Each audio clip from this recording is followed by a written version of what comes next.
All Access Pete's Preseason is brought to you by these sponsors.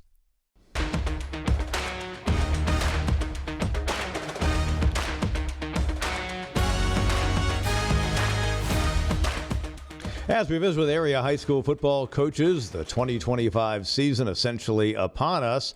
Well, a lot of excitement for the Liberty Red Devils. That's right, a program that hasn't done all that much winning over the years, but since Paul Southerland took over 5 seasons ago, the Red Devils have been on the rise. The veteran head coach kind of joined us. And Coach, of course, a lot of folks associate you with a team that wears black and gold right around the turn of the century.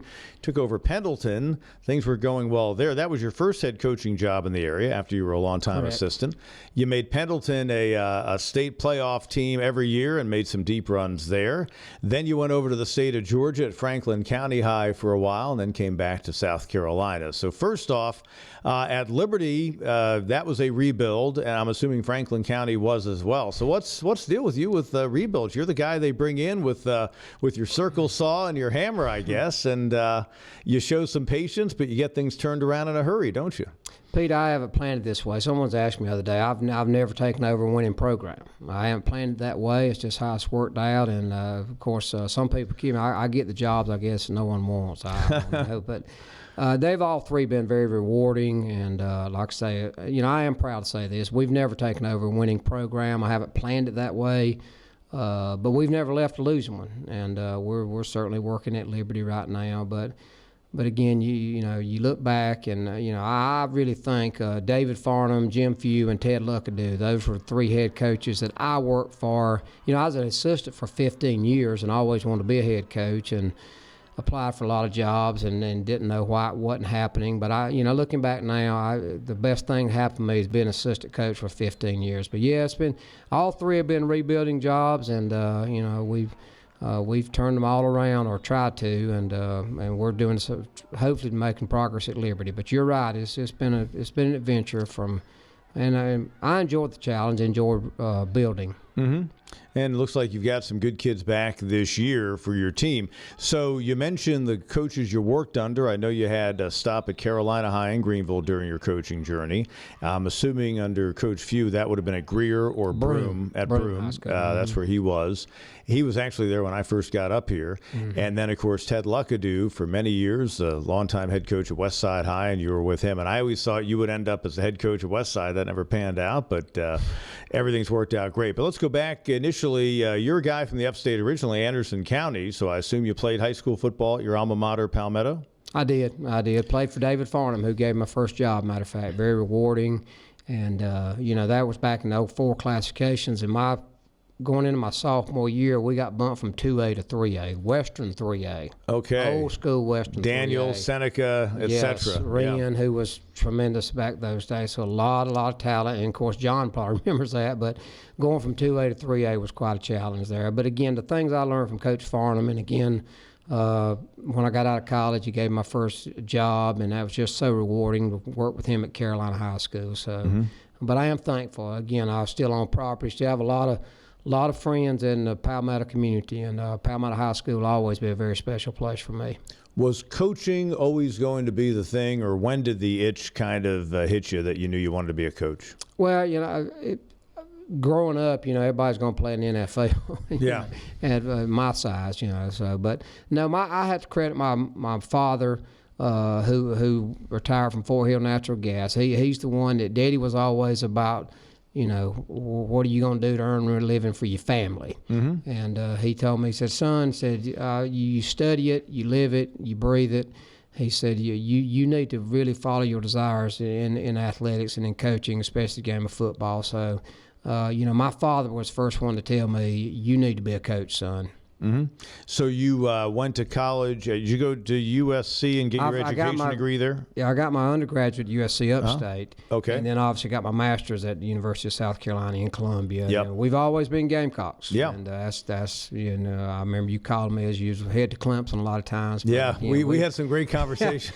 We did. But I've never tried to hide my loyalties there. Yeah. We are Gamecocks through and through. Yep. So one of your coaching stops, your last as an assistant, was in the 90s at Westside. One of the great players that I've covered in my many years doing this. Sean Ellis, just a tremendous athlete, did everything. I think you guys actually played him at quarterback some. Am I right about that in the mid-'90s, his last season? He played some tailback. He played tailback. Some tailback. Okay. Maybe he was Wildcat. I think maybe he took a Wildcat snap. Yeah, I don't know. We ran an end around with him at tight end, and he went for 2 touchdowns. Yeah, Sean was just, without a doubt, the most physically gifted kid I've ever coached and been around. And his recruitment was something else. And, of course, I'm proud of Sean. He invited me back when, the Super Bowl turned 50. They gave out the golden balls. And they presented his at Westside. And, Sean invited me back to that and got to sit down and have a meal with him and talk with him there. But again, very proud of him. And but yeah, he was very talented. Won a national championship at Tennessee, first-round draft pick, and played 13 years in NFL and played in the Super Bowl. But what a tremendous talent. Get your first head coaching job, and you were the first. What you told me after the first season really resonated with me. We were doing a preview show. And by the way, we'll be previewing Liberty on our high school Red Zone season preview show in mid-August, August 16th, a Saturday at 7 p.m., and also on WSPA.com. So that's really when we'll get down into the nitty-gritty about this year's Red Devils. But I'll never forget, you told me, I think when we were previewing Pendleton, your second season, you said, last year, honestly, I was just trying to get to the weight room at the end of October. And it's just, we always hear coaches talk about strength training and all that. But, I mean, you saw the fruit really borne out after that first year. It was a rough go of it at Pendleton, but you really turned things around because you just kind of changed the whole culture in terms of what happens in the offseason there, didn't you? We try to. And again, we live in a fast food society now that wants change and wants right away. It just doesn't happen that way in high school football. And again, when we took over at Pendleton, the superintendent shook my hand and he said, "Coach, you have 9 players and 1 coach." That's in the middle of the summer. The school year was out. That's the gospel truth. The school year was out. Graduation had taken place. I got hired in the summer. And again, they had 9 total bodies coming back in the program, and one assistant coach. And so we knew the first year. And I told the coaches when I assembled my staff, I said, "Guys, we're going to lose games. We're going to lose games because we're not physically prepared to even participate or even compete." I said, "But what we can't do is lose players." And we tried to wrap our arms around those kids and form relationships and get them to the off-season in the weight room. Yep. What was it like then going down the road after a decade and a half at Pendleton and going across the state line? Not all that far. You went to Franklin County in Georgia. What was it like suddenly coaching against Georgia teams after you'd only known really South Carolina football? It was very different, Pete. I'll be honest with you. And my family and I, we never moved. We built the house we live in now in Pendleton in 1994, so we hadn't moved. But driving across that lake the first morning, it's dark, and I don't know anyone. I don't know where I'm going. Just thankful at that time to be alive and coaching. But it was different. I had to credit Gene Cathcart, a good friend of mine from South Carolina, was in Georgia at that time, and he contacted me. They were in our region, and Gene helped me out a lot on the things that were different in Georgia, and there's several things different. But again, it turned out to be such a rewarding experience, and I attended a wedding recently of one of my players down there, and just some great people. And as year 3 rolled in, we got that thing turned around and going 7-2 over there, and then beating Stevens County was huge for that community. Mm-hmm. But there was a huge difference in coaching high school football in South Carolina as opposed to Georgia. There's no doubt. But again, I love those kids and love those people, and still to this day miss Pendleton and the black and gold, and but thankful for where I am too. But it was quite an adventure. Or is there 1 or 2 things that you really will take from that experience at Franklin County as to the differences of Georgia high school football compared to South Carolina? Yeah. I mean, maybe more physical play or more athletes, or not necessarily. I can promise you, the best teams in South Carolina can play with the best teams in Georgia. I can promise you that.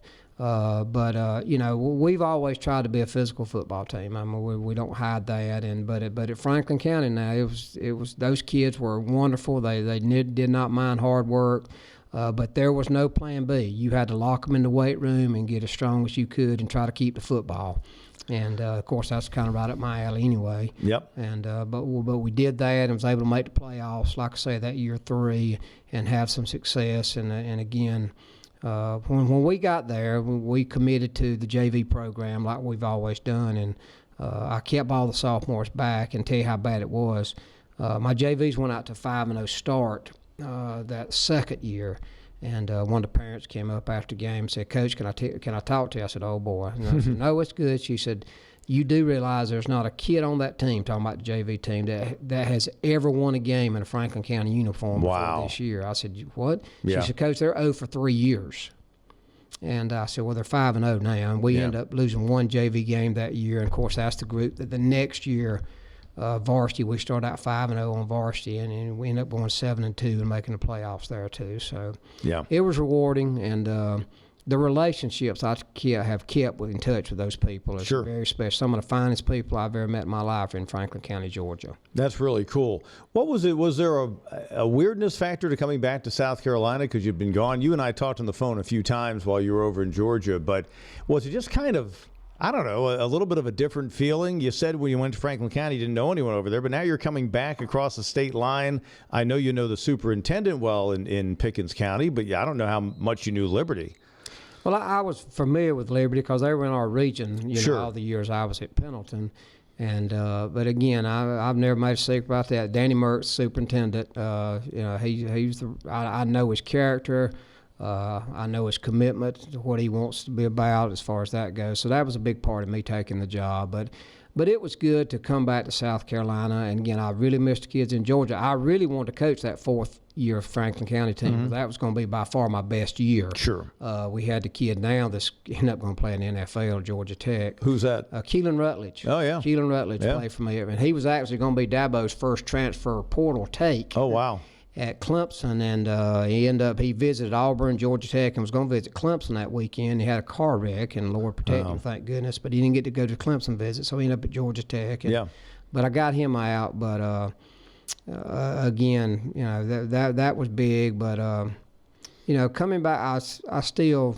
South Carolina's home, and it means the world to me. And my daughter had a bad accident, and that was the final straw that kind of led me back to South Carolina. And then Danny called me, and but it's been rewarding being at Liberty. The challenges are there. It's different.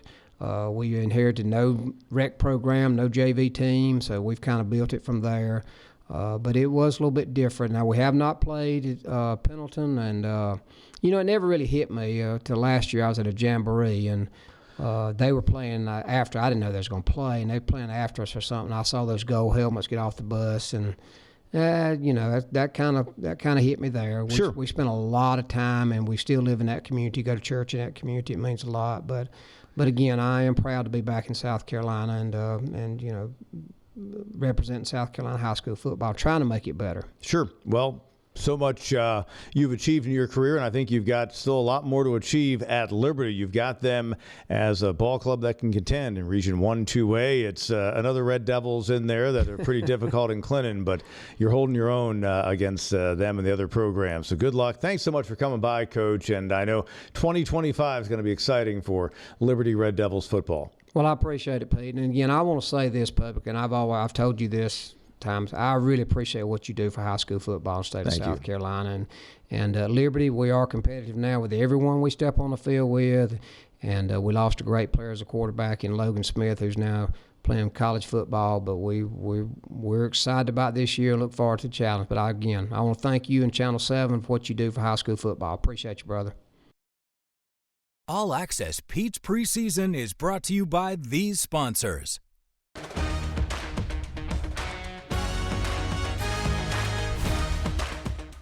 The excitement of the 2025 high school football season is upon us in the high school red zone on Channel 7 and the CW62. We have had our previews airing leading up to the 2022 campaign. You can find those also on WSPA.com. And coming up on August 16th, a Saturday at 7 p.m., it's our hour-long high school red zone season preview special. We're previewing more than 50 area teams, and a team that we're usually talking about a good ways into the season, usually in early December, at least in the last decade, has been the Abbeville Panthers and their head coach, Jamie Nickles.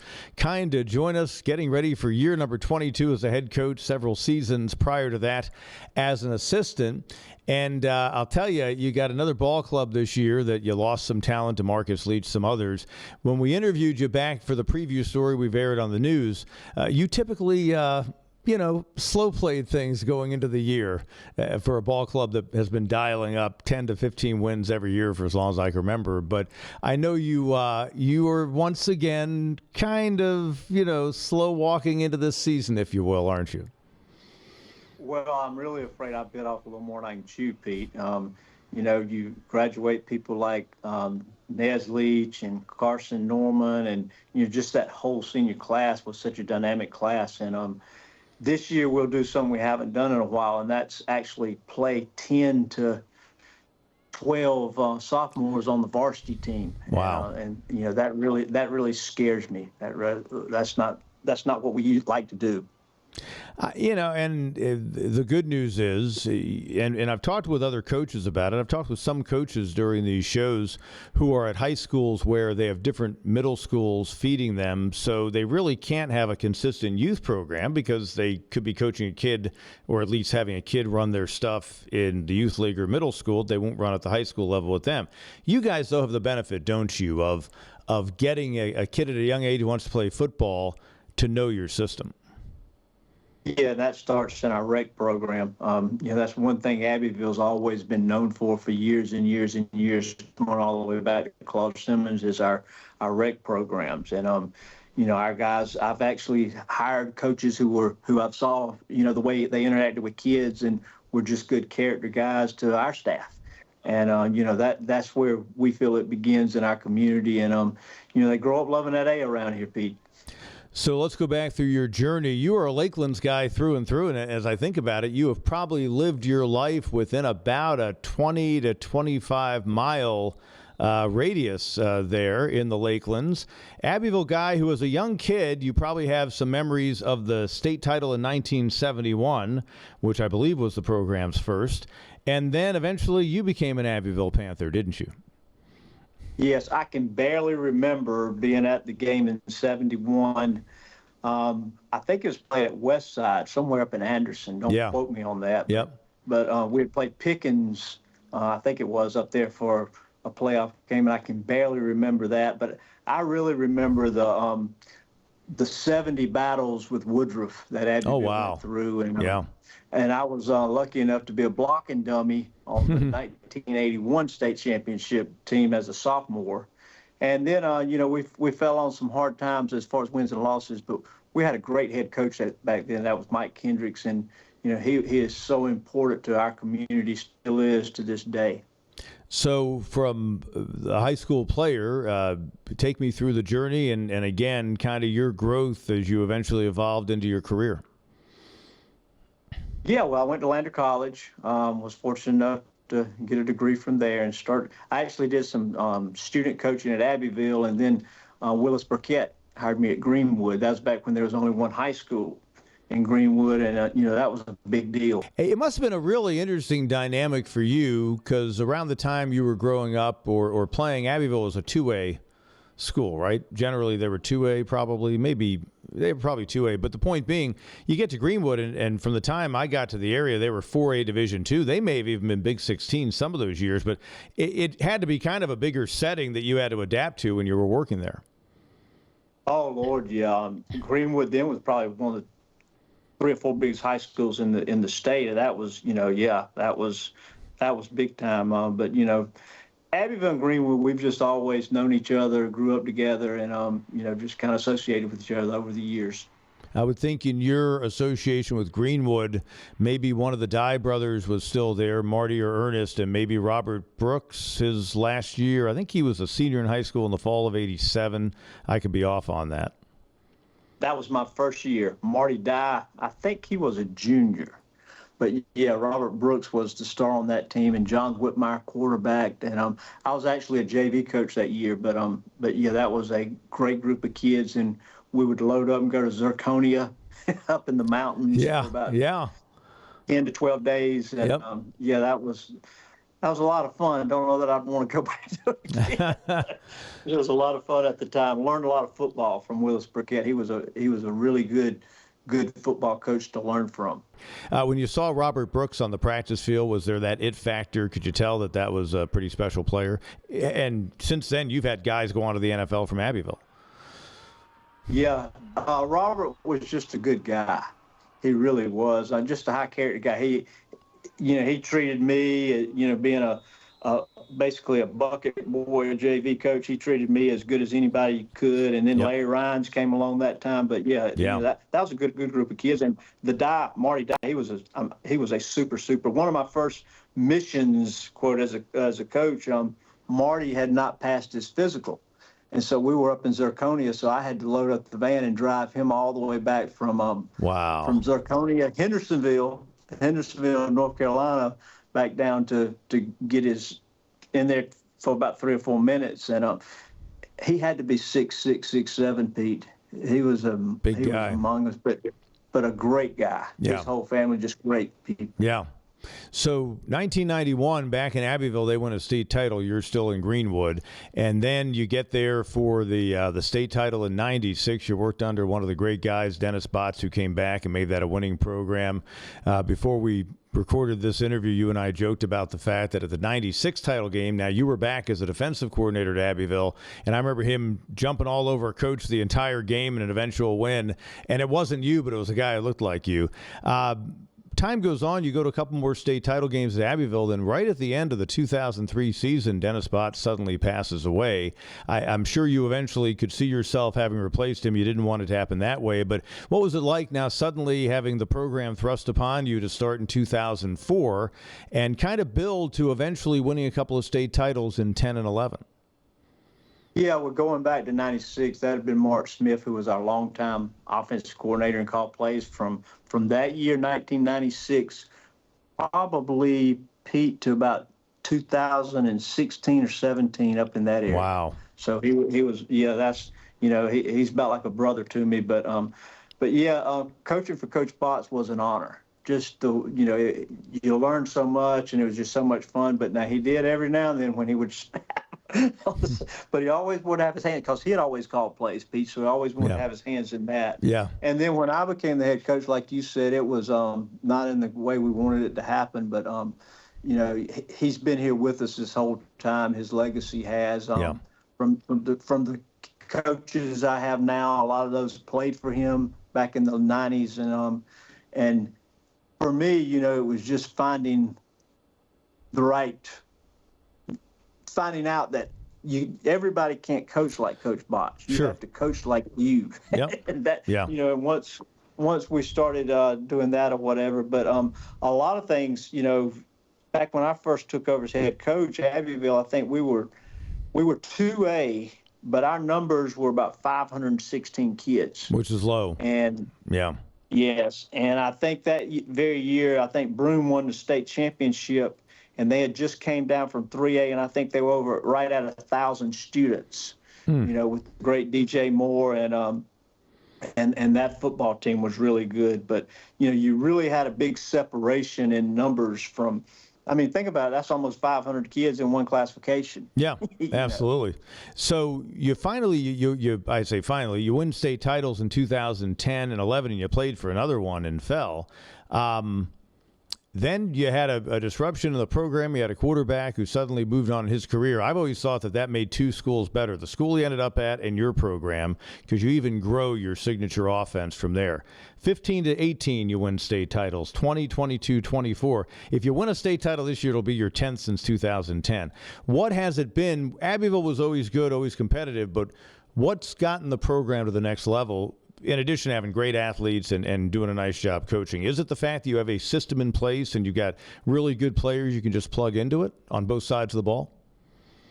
I think that has a lot to do with it, but I've liked the way our coaching staff has blended. Obviously, if you're head coach for 20 years, you're going to go through some transition, and everything's been smooth from Coach Smith to Tony Temple came in and called plays, and that Gil Cade, who actually played football at Greenwood for Willis Burkett during the 80s and coached with me when I was the head JV coach at Greenwood. He actually retired from BHP. He was a long-term offensive coordinator there, and then he came down, I think it was 2022, and just mixing in a different he was real adept in the spread game, especially the H spread, and just taking some of those ideas and mixing them into our old A-bone stuff has just really been a blessing and has really been great for our program as well. Yeah, well, the guy who just left you last year, DeMarcus Leach, is now at South Carolina. I think he's your next NFL player.